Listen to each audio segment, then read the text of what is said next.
Matosi iš vaiko emocijų, džiaugsmo. Vien iš karto pamatęs bėga prie klounų, džiaugiasi, įsijungia bendrą veiklą. Šiaip aš tikrai nemačius, kad jisai taip kvatotų ir dar prisijungtų prie pačio žaidimo. Jam labai linksma, kaip daugiau negu namie. Sakė, baigtų, nu. Na, vėl kvatoja. Tai gera nuotaika. Toks linksmas ir pagaliau apie skausmą pamiršta. Ukulelę, kai tik išgirstam, tai jau nusišypsom, viens į kitą pasižiūrim, tai laukiam labai. Nu, mes žaidžiam ir jie mane linksmina.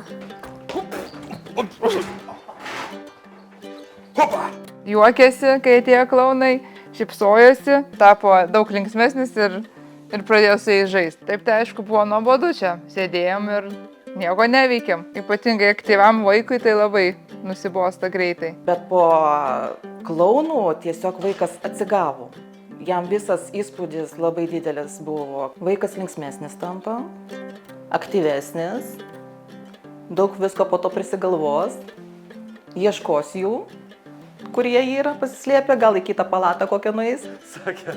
Sakė, guli po operacijos, bet man atrodo, kad čia buvo melas. Čia.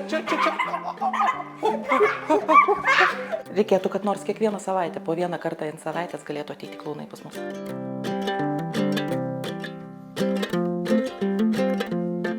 Man tai irgi teikia džiaugsmą. Vaikas džiaugiasi, aš irgi džiaugiuosi lygiai taip pat.